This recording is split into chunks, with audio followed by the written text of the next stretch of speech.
Okay, so maybe, hello everybody, welcome to ASLI's live stream. Joining me here is Helen Ryan. Hello everybody. Helen is the chair of the Video Interpreting Standards Working Group. With us is Darren, who'll be interpreting tonight's talk. So the format for tonight will be that Helen will speak for roughly about 40 minutes about the best practice guidelines, and then we'll open up to question and answers. What you should see is a little chat box where you can submit your questions. If you have any questions, just type away at any point through the presentation. I'll be monitoring any questions put forward, and then I'll put them to Helen at the end of her presentation. So thank you to Darren for interpreting tonight in advance, and thank you to Helen for giving us this talk. I'll hand over to you now. Okay, lovely. Thank you very much, Rob, and thank you, Darren, as well, for interpreting tonight. Really appreciate that. And also thank you to all the ASLI members out there who've decided to come in and log on to this webinar this evening. I hope you enjoy it. Firstly, I'm just going to set out the overall structure of the webinar. I'm going to say what I'm going to talk about this evening. Obviously, we only have 40 minutes, so it's going to be a whistle-stop tour of the standards, what we did, how we did it, and why we did it. And also there'll be an opportunity, as Rob said, for you to ask questions at the end. I'm just going to start off with a few thank yous though.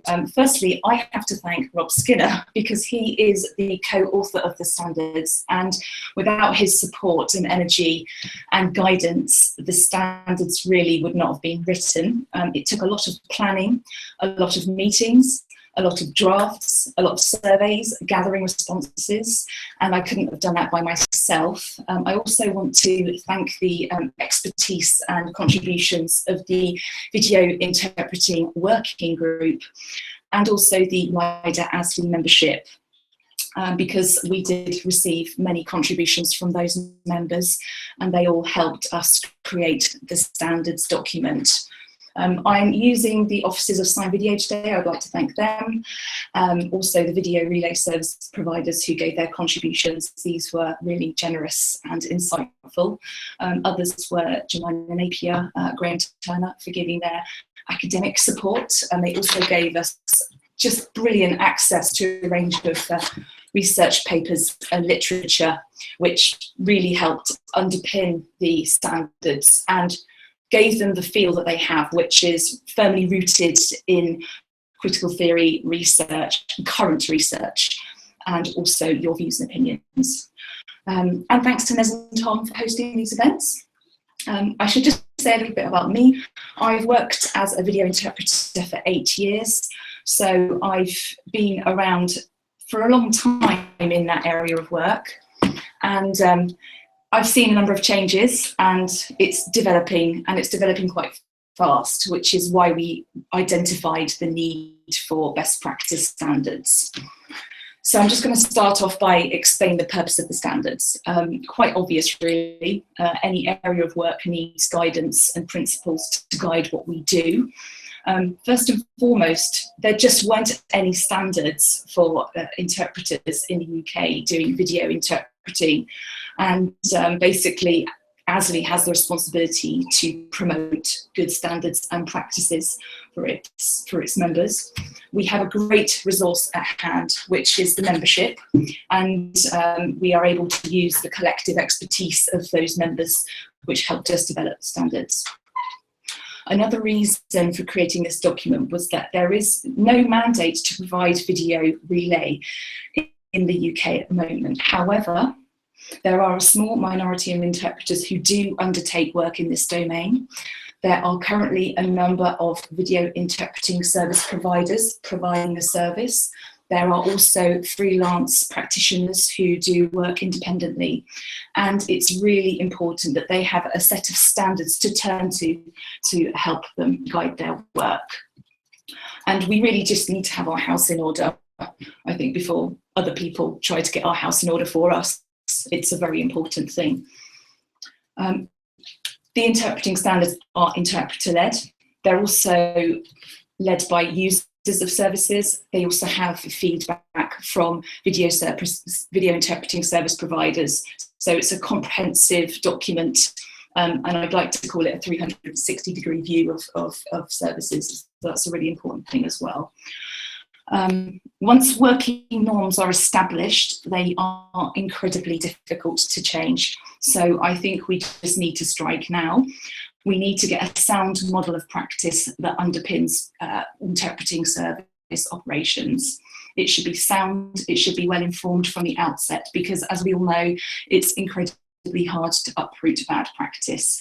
We want good working conditions for interpreters, and we, most importantly, want deaf customers to receive a high quality service. And one of the only ways you can get this, or one of the ways you can get this, sorry, is to have interpreters who are informed, know what their rights are, and have a good set of concrete standards that they can follow to make them make good decisions when they're in the workplace and deliver just an excellent service. So we all know that technology changes. There's lots of changes there. The government is changing. There's a lot of economic policy out there that's really affecting how services are delivered in the public and private sector. And I think this is really changing how interpreting services are being delivered at the moment. So with this in mind, I think that video interpreting can very much be seen as really a cost-effective alternative to face-to-face interpreting. And this is something that we need to challenge. We very clearly say in the standards that it's a complement to face-to-face interpreting, it doesn't replace it. I also like to call it the panacea effect, because I think it could be seen as something much cheaper, easier to provide, but it might not be that you get parity of service. It's only suitable for certain scenarios, but I'll talk about that in more detail later on, because we do have one standard that covers suitability of calls, which was quite a thorough standard, I have to say.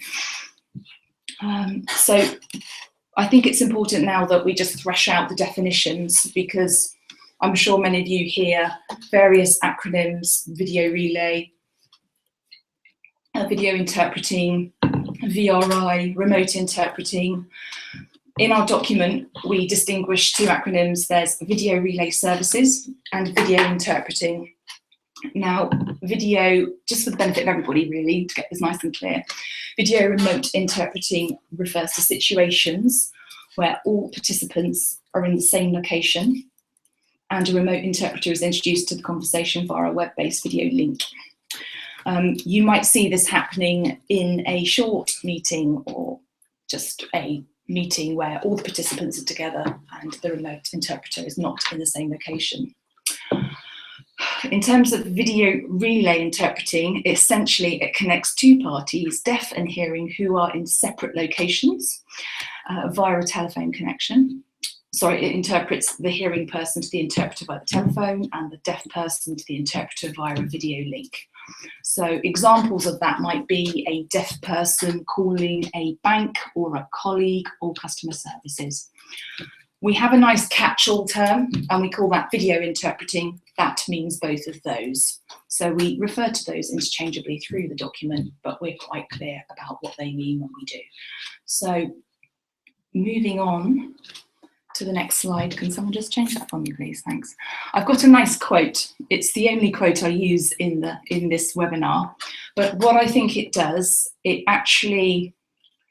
just nicely sort of sums up video interpreting. It's written by a guy called Marty Taylor, who did a report on video relay services in the States in 2009. And it's a really great report. And you'll see the reference to this report, I think, on the last slide. It's very comprehensive, it's very thorough, but it really just says that video interpreting is very new. It does have things in it that are familiar to us, but it also has very unique things as well. And it's because of those unique things that we really need to have skilled, smart interpreters doing the work. And that just leads us nicely into the purpose of the standards. The standards state that we should be using experienced, qualified interpreters who've got lots of experience out in the community. We use experienced interpreters who've got good coping strategies, and also it puts a responsibility on providers to make sure they source the best interpreters by using just good skills tests and good interview techniques to make sure they get the best people to do the work. Again, I'll talk about that more in detail later on. I'm just briefly going to talk about the current status of video interpreting in the UK. There are a number of, as I said, of small providers operating. At the moment, there are standards now. Previously, there weren't. The only established set of regulations we can look to really were principles written in the US for US call centres. And I'm not sure if many of you are familiar with the American model, but they have a different approach to video interpreting. Firstly, that's because the industry is much more developed. There's also a number of large corporations who are involved in the delivery of video interpreting, and federal government also has an important role in the provision of VRS in the US. So they have a say in the working practices of video interpreters in call centres. So for us, that means we have to think about who we want writing our guidelines. We need to have a part in that. We need to have our feet under the table at those discussions, and we need to be able to advocate what we need when the time comes, when this area of work gets bigger. What we don't want necessarily are providers maybe looking to the state's model of practice and suggesting that we follow that, because it might not be congruent with our working principles.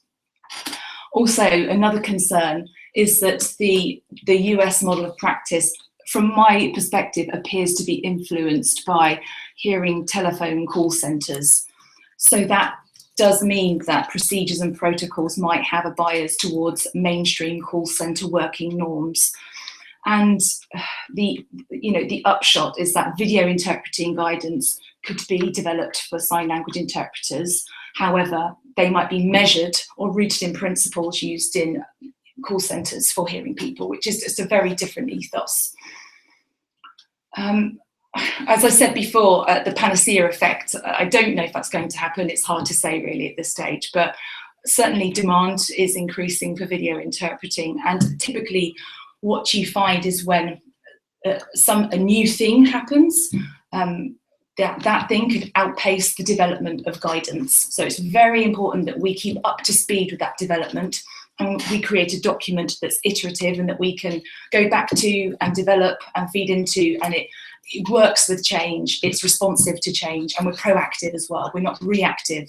So I think that's a very important thing. And another very striking feature about this document is that it uses a lot of human factors.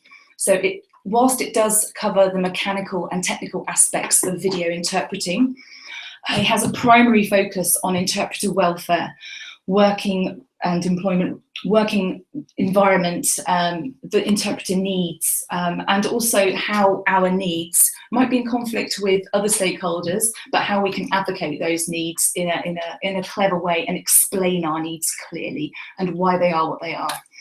And ultimately, the main aim of the standards is to make sure that we are well equipped to do the job well and give a high quality service to our customers.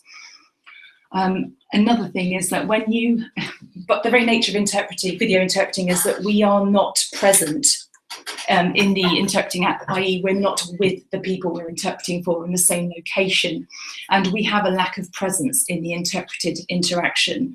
So it can be quite easy to forget that you're there, and that can have an impact on how you're treated as a video interpreter, and it can sometimes give the video interpreter less ability to control their working environment. So hopefully the standards enshrined in the document will give you the tools to be able to advocate your needs when you're video interpreting.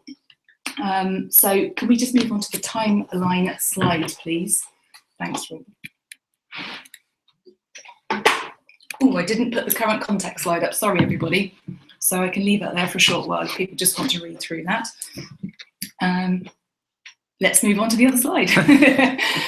Okay, so this is just the practical stuff now. So the timeline of events, as I said before, it was a very lengthy process because there was no document. So we had to start from scratch, which was a bit of an epic task. So in April 2014, Rob and I got our heads together and we realised that we had a big job at hand. We managed to piece together a rough structure, sort of based on our own working experiences as being video interpreters and having informal discussions with our colleagues. We then submitted our rough structure to the video interpreting working group members to get their feedback, and that was really helpful. And then we were able to put more meat on the bone, so to speak, and get a rough idea of each practice standard. We then looked at other interpreting associations' standard practice papers, and it wasn't surprising, but there wasn't much out there, but there were some robust documents. The Netherlands had a nice document, which I like the structure of that. It was much fuller than other associations, but by far the most comprehensive document was the Registry of Interpreters for the Deaf, RID. They had a very thorough document, and they separate the two types of video interpreting. They have one for video remote and video relay, and they are very nice documents. You can find a link to those on one of the slides on the PowerPoint. They're also included in the references section of the document as well. That took us through to June 2014. Again, the document in its rough form was circulated among ASLI members and the wider membership via the forums. We gathered responses, reviewed the feedback, sent it out again, gathered responses, reviewed the feedback. We did more refining of the responses. We were then in a position to circulate it among video interpreting service providers. We did that. That was out with them for a few months. What happened was that we put each section in a document. We asked the provider to basically say whether they agreed with the content and accepted it with no changes, they agreed with some changes, or they rejected it, and they would have to give their comments as to why they rejected it so we could work with something. That took a while to obviously get all the feedback, and we went back and forth as well. So it was, again, quite a lengthy process. Also, we found a couple of the standards we just had to survey to get more detail from interpreters, because we realised they were just areas of work that needed a lot more inquiry. So in July 2015, we surveyed ASLI members on course suitability, which we knew to be a topic that always caused a lot of discussion among video interpreters. Again, I'll talk a little bit about that in more detail later on, because we do have a dedicated section for that. We needed to survey about that because we were aware that we needed guidance, but we couldn't be too prescriptive as well. So we had to have a nice balance between the two. So people wanted key measures, but we didn't want to say, you must do this and you can't do this. We just needed to give people a toolkit so they could make good decisions. We also had academic support from Jemina and Graham, which was very helpful. They cast their eyes over our document. They gave us academic resources. And finally, the standards were published in October 2015, which was 18 months later. So it took a long time, but it was worth it. So finally, I'm now on to the standards themselves, and I can talk about the rationale and the recommendations behind each standard. So on this slide, you'll see a list of all the standards. There are 12 of them, and I think some of them are self-explanatory and quite clear. Some of them certainly when we were writing them, ignited lots of healthy discussion, and it took us a while before we could sort of achieve consensus on what each standard could incorporate. So I think I'll give more time to the ones that were more challenging to write, because they're more interesting. So the first one is basically focusing on registered qualified interpreters. It's titled Best Practice 1, Registered Qualified Interpreters.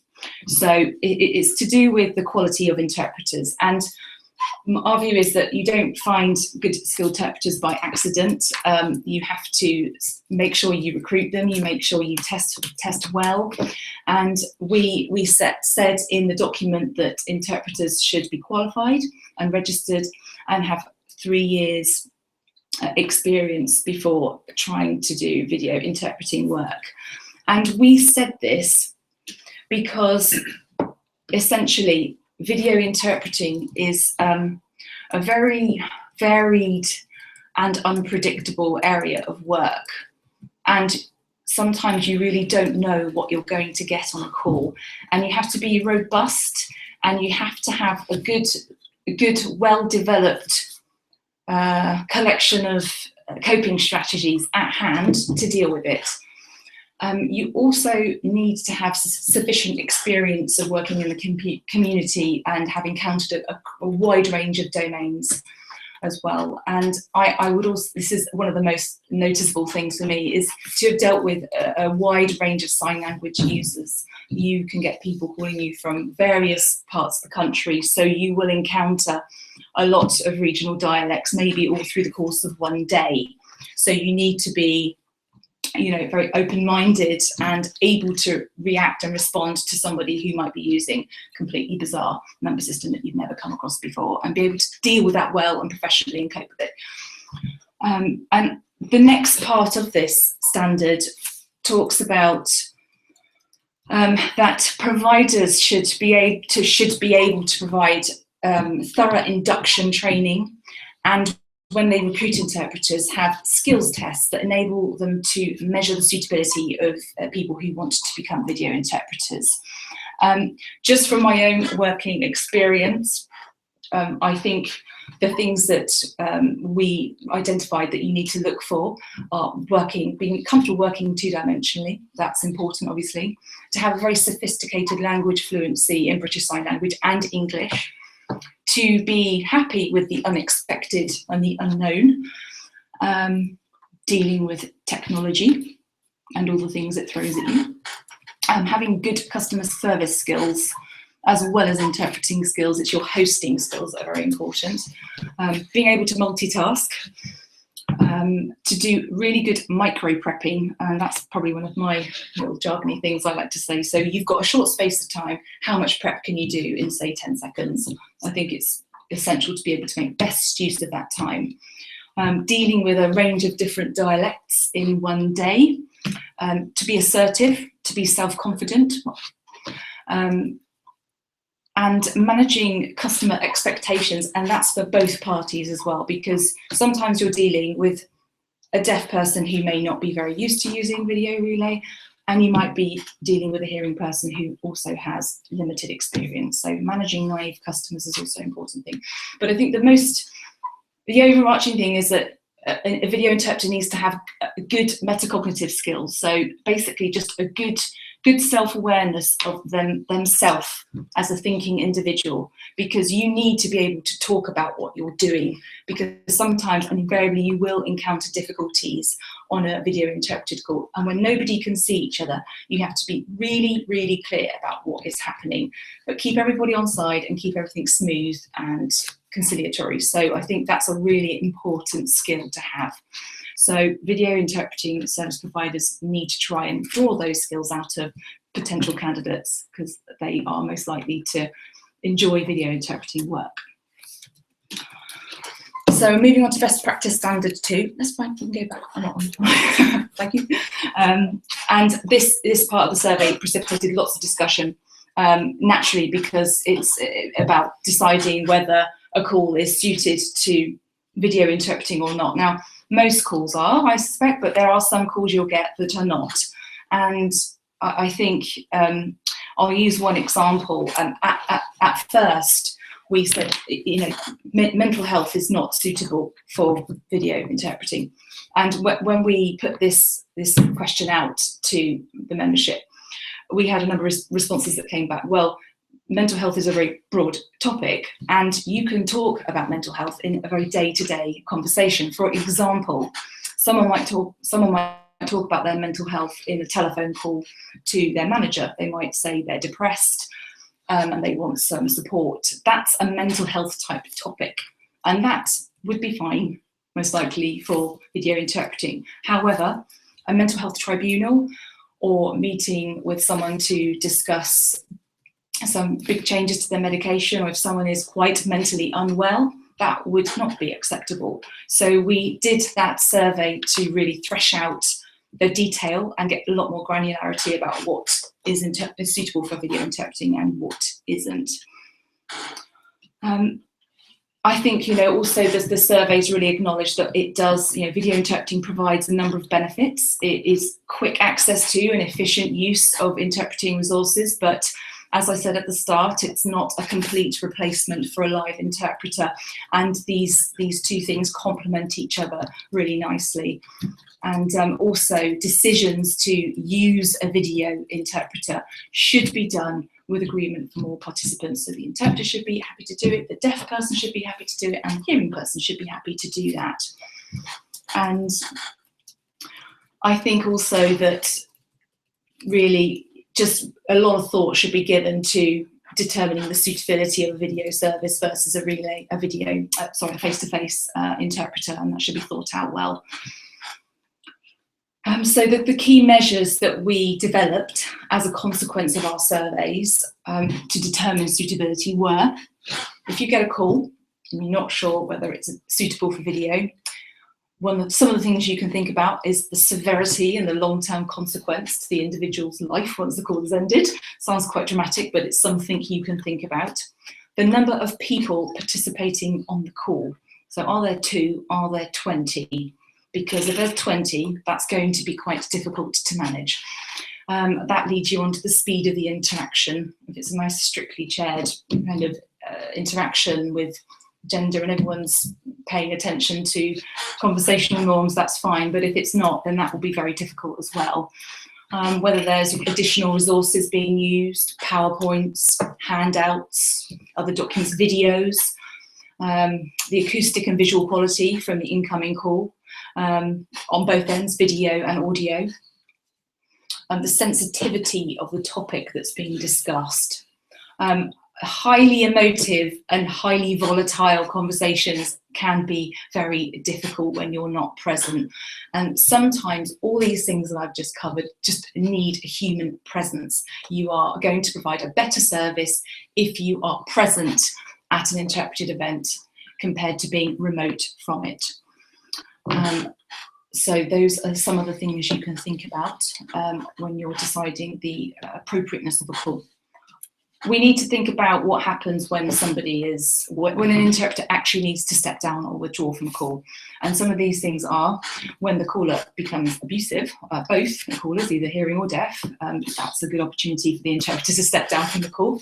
If you're dealing with insurmountable technical faults, you can step down. Conflict of interest, you might know the person really well. It just might not be appropriate for you to do that call. So the service provider would need to think about how they deal with that. Do they have a co-worker in place? Do they have the ability to hand the call over to another video interpreter? Another one which is very interesting is if the deaf person tells the interpreter they're pretending to be somebody else and expects the interpreter to continue interpreting the call. This is an interesting point because essentially the interpreter could find themselves aiding and abetting fraud, potentially. So that's something that needs to be considered by the interpreter, and also the service provider would need to have some protocols in place about how they manage that. Sometimes calls morph. So you start off doing something that's quite nice, works well for video, then it becomes inappropriate. So sometimes during a call, you might have to flag up that the content or the nature of the call has changed. It might be becoming legal or quasi-legal, or someone might be becoming very upset, or it might be going on for too long, or you might need to swap interpreters, so you need to be prepared to think about how you manage that. There were some very clear situations we defined that were not suitable for video interpreting, and those were court hearings, psychiatric assessments, mental health discharges, emergency mental health assessments, settings with multiple participants with fast-paced exchanges and no formal structure. Again, volatile settings like counselling and therapy, or settings that involve a deaf user with an additional disability or a visual impairment that might not be suited. And another thing that providers need to think about is what they do when they have a caller who is not a BSL user.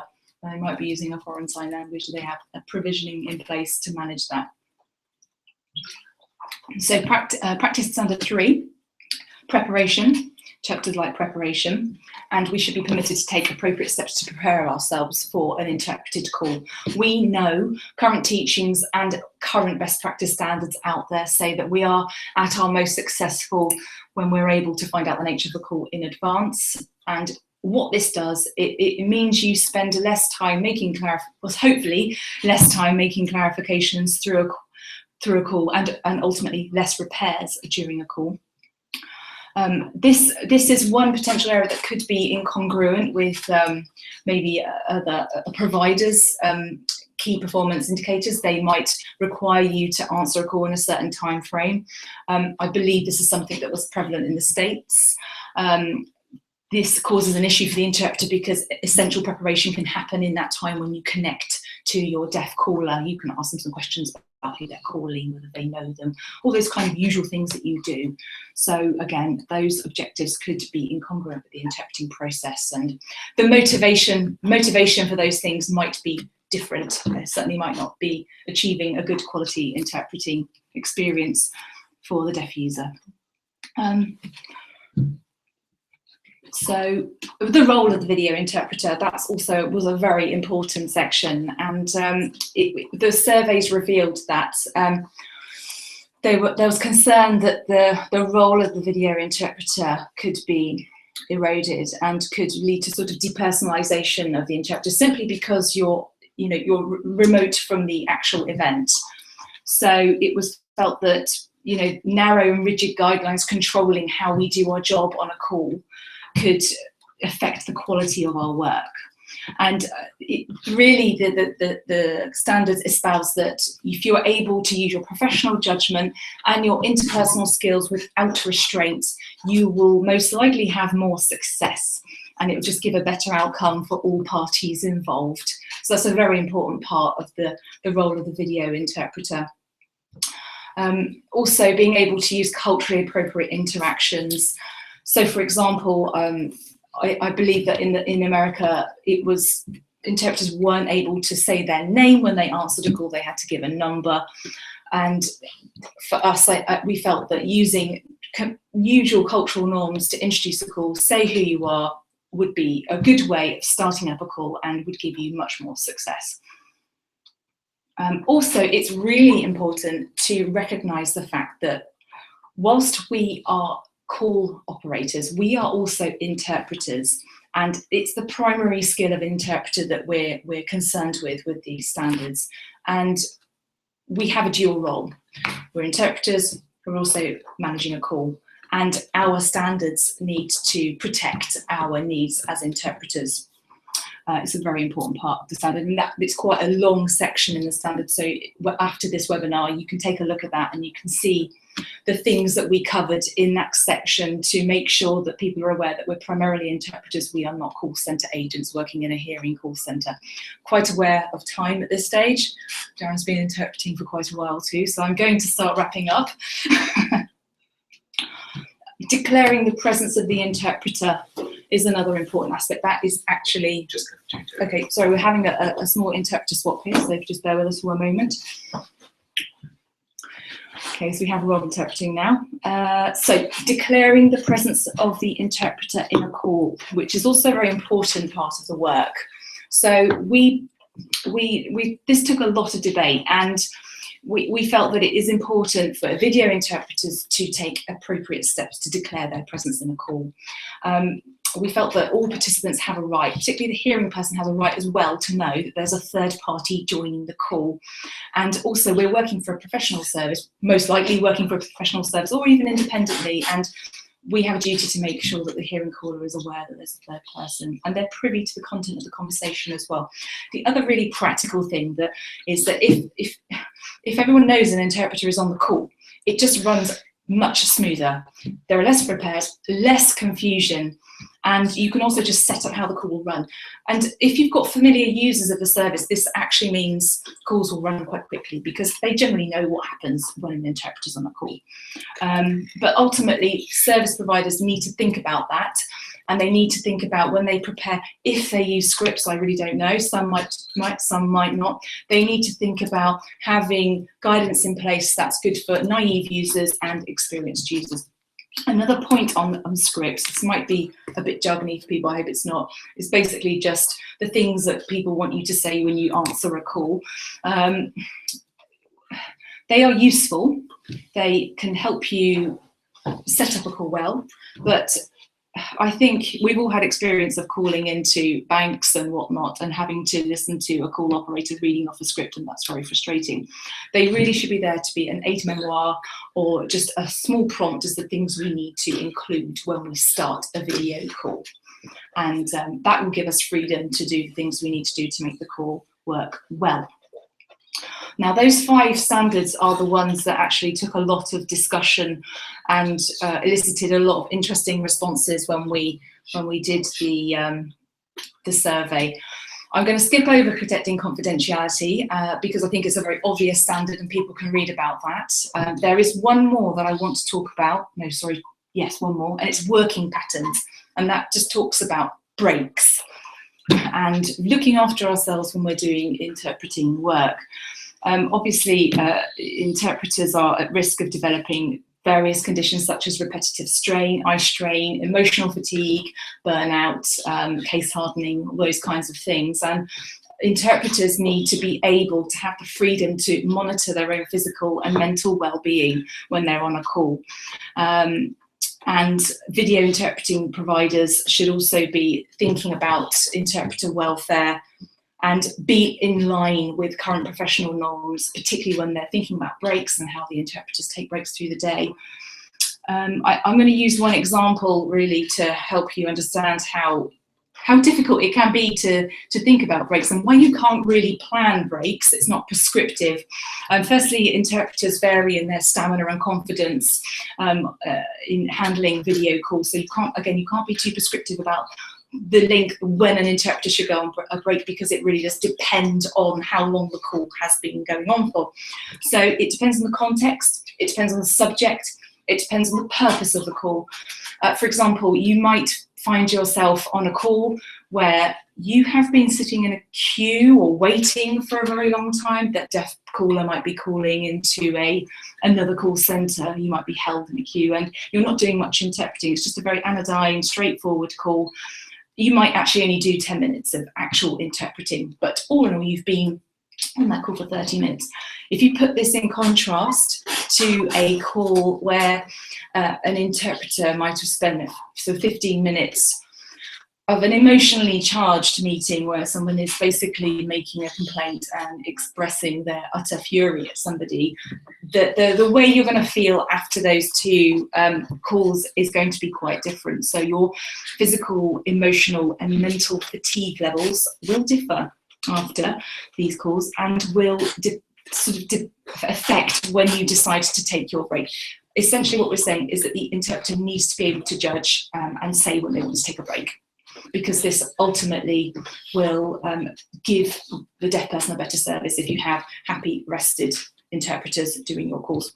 Also, to be in line with health and safety guidance from the Health and Safety Executive. So you have to think about interpreting breaks, and also the fact that we're working with display screen equipment and that you need to take eye breaks as well.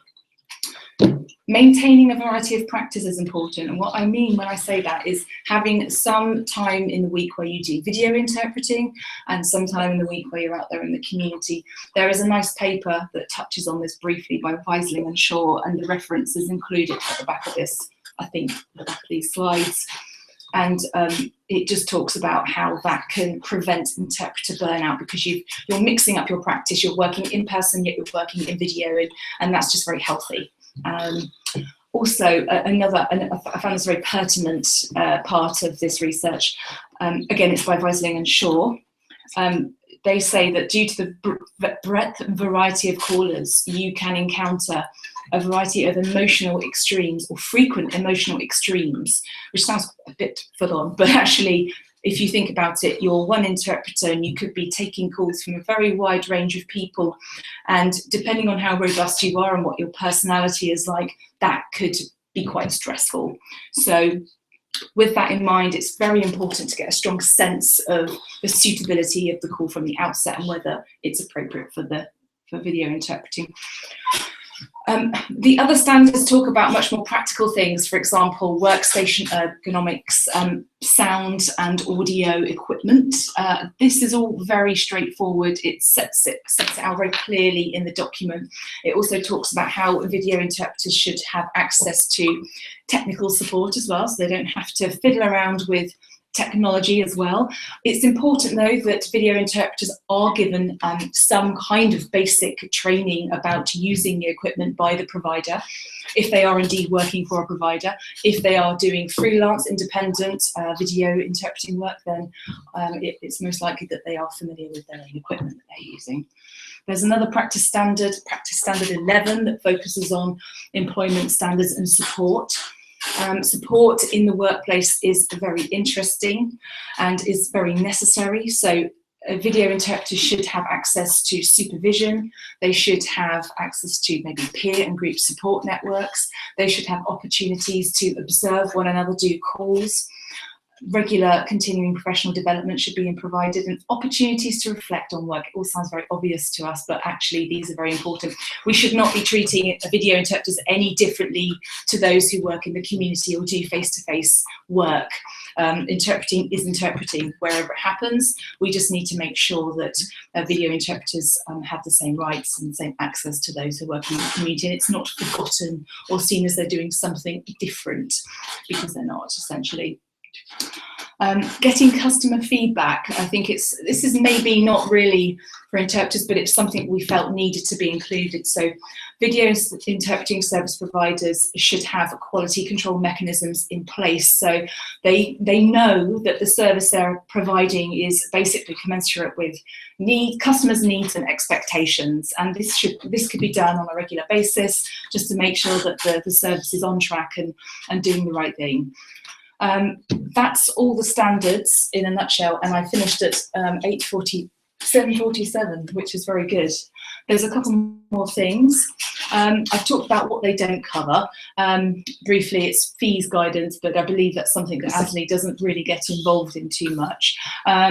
Also, going forward, we're going to be reviewing this document quite regularly, because it's a landscape that's changing and that we need to keep our eye on it, basically. Video interpreting is a multifaceted thing. You also have a number of other stakeholders involved in this area of service delivery, and they need guidance too. We can organise guidance for interpreters, but the technical side of things and the service delivery side of things is something we're not concerned with at this stage. So we can certainly feed in and have input on that, but we're dealing with interpreters' rights here. Something else is user guidelines for deaf people and professionals on how to use VRS appropriately. So that's something I envisage could be done in collaboration with the Deaf Association, maybe. So setting up guidance on how to make video calls, for example, that could be quite a helpful initiative. And lastly, this is now an iterative document. It's going to grow, it's going to develop, and we are hopefully going to become much more sophisticated in our understanding of this domain. And we said we plan to review this document in May 2016, which has come around really, really quickly, and that's quite scary. So on that note, I'm going to finish my webinar and ask if anybody has any questions that they want to put forward to me.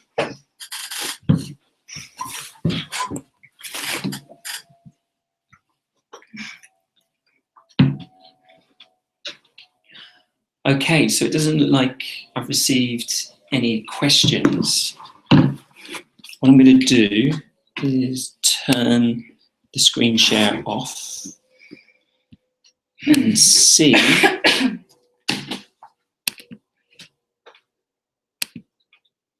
any questions have been posted.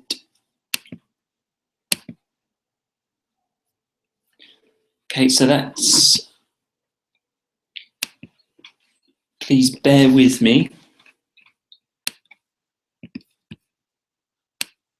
Okay, I'm going to check on this computer here. Okay, so it doesn't look like we've got any questions. So I'll keep an eye out just in case anyone does add something. Just to let you know, 47 people are joining in and watching us. That's very good. Yes. So you were saying before it was a bit controversial about introducing the calls. Like you're basically advising interpreters to kind of say to the deaf person, wait 1 second while I'll just explain to the hearing person that I'm on this call and I'm interpreting this call for you. It's kind of weird asking this because I was involved in writing this. No, that's fine. So some people might be thinking, what kind of feedback did you get from stakeholders about handling that? And is this something that likely will change in time? I mean, what's your view, personal view as an interpreter, and what do you think ASLI should be recommending? I mean, firstly, I'll start with ASLI's view. It wasn't prescriptive, like it must be introduced. It needs to be considered. So that how it is done is a discussion that can take place between the deaf person and the interpreter. So, for example, if it's maybe a deaf professional calling a colleague, it could be something very, very quick. Do you know this person? Yes. Right. So we just can carry on with the call as normal. We don't need a protractedly long introduction, and that's fine. That power can be not that power, but that opportunity is just given to the deaf person. I think it's the discussion that happens beforehand to decide what to do between two people. It's not necessarily about an interpreter making a unilateral decision to introduce a call without any discussion with the deaf person. So yeah, and again, you might have a deaf professional who's very new, or a deaf person who's very new to using video and they don't know what to do. And again, in those situations, you can say, well, perhaps we can do this. So again, it's about having a transparent, open discussion with the deaf person. And the standards they clearly state that. I think it's slightly different maybe when you're calling a business, for example, a bank or a mobile phone company or all those big companies, or a tax office, because as interpreters, we know that it is very difficult getting third-party calls accepted. And I'd like to think most people would agree, so this is partially ASLI's view and partially my own view, that if you don't disclose your presence on a call when you're contacting a big corporation, you could get yourself into hot water because they are not privy that a third party is on the call, and that could cause you loads of issues. So I waffled on there, but no, that's great, thank you. And all of a sudden we've got loads of questions now that have come through. So one from Kate Shearer, who says, many thanks, Helen. This is quite a new area for me. I'm interested in when you talk about letting the caller know that you're there as an interpreter present. Okay, so I've just asked that question. Do you wait for the deaf person to do that, or would you initiate that directly? So I think I said that I would initiate the call. I would initiate that step. I would say, oh, hello there. So how would you like to do this? Right. Would you like to introduce the call yourself, or would you like me to do it? And generally, you know, it might be that the cause is on you do it, or you know, they want to do it themselves. Okay. So it's all about having a discussion with somebody, really, right, before you actually do anything. I think that's the most helpful thing you can do. And I suppose that goes back to company policy, enabling interpreters to have that discussion. Exactly. Use their own judgment, use their own professional jurisdiction, whatever. Lovely. Okay, so we've got another question from Karen Wolfenden, who said that you mentioned case hardening. Oh. Is that the same as desensitization? It is. Sorry, that was a little bit jargony, but yes, it is. And when I talk about that, in any area of our work, we sometimes get, you bump into the same people and see the same faces, and sometimes the same as it is in in-person interpreting, you could become desensitized to those repeat calls, and it's very important that you look at that and you reflect on it and make sure you don't get case hardened or burnt out. Nice, thank you. Clara Wood has asked, do you think that in the future Terps will have to do VRS and VRI, or will it still be possible to only do face-to-face work? I think it will always be, they will always be there, face-to-face and video. I think they'll always complement each other. I think it would be impossible personally for video to take over face-to-face interpreting, and I don't think interpreters will have to do it. I'd like to think they will have to do it anyway. And make decisions about that. If it's all right, if I can just add to that as well, is that I worked on a project called Insight, and I was interviewing quite a few deaf people. A lot of interpreters took part as well, and face-to-face was always the preferred means, and video interpreting was always seen as the backup option. Yes, and absolutely, I agree. And we can make our own decisions about what we do and where we work, and it's also not suitable for everybody. It's not everyone's cup of tea. Some people just don't want to do video interpreting work, and that's absolutely fine. I also talked about a mixed practice model. I think it's very important to mix up your practice to do face-to-face work and some video interpreting. So yeah. Nice. Another question, Jennifer Coy. How do you cope with the difficulties of introducing yourself to every single person on the call? When you're going through, let's say, for example, reception contact center, it can be hard to decide whether to bother saying that this is an interpreted call. It is quite difficult, actually, and sometimes you do find yourself having to repeat the little spiel that you have agreed to do with your deaf person 2 or 3 or 4 times. Sometimes the deaf person, they might be very used to using video and go, just get me to the whatever department, and then we can do the spiel. Some people don't. It's a challenge, and it doesn't happen all the time, and sometimes it does happen, but yes, you do have to do that. So I suppose you don't have to be strict about it. Yeah, you can kind of use your own common sense on the call, and you can say to the deaf person, "It's a receptionist." Yes, and they'll go. And again, going back to using your own judgment, we know that when we call X call centre, there's going to be possibly 3 menus to skip through, and we could say, just to let you know, this company has about 15 menus you've got to go through. Do you want to get me to the billing team, or do you want me to explain at every point that you're going through an interpreter? What do you want to do? So it's about having a discussion.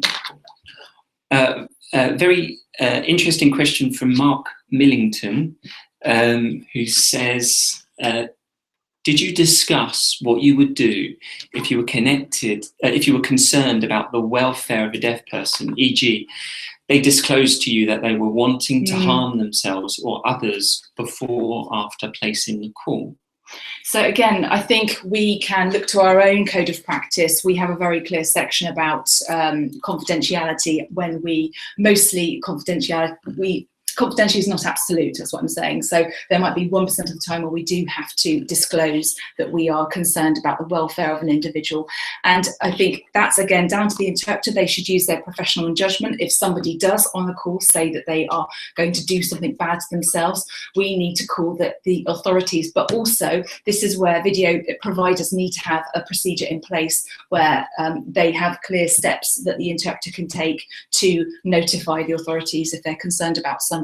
Because if they don't, still, as an interpreter, if I'm on a call and somebody discloses that, I would make sure I'm able to call the local safeguarding team and flag that up on the telephone.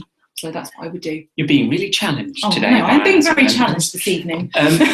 Lippy Terp Roberts asks, says, you spoke earlier about the type of situations when it would be appropriate to withdraw from the call. Could you say more about how to do it, please? Also, often meet the same people in the community environment.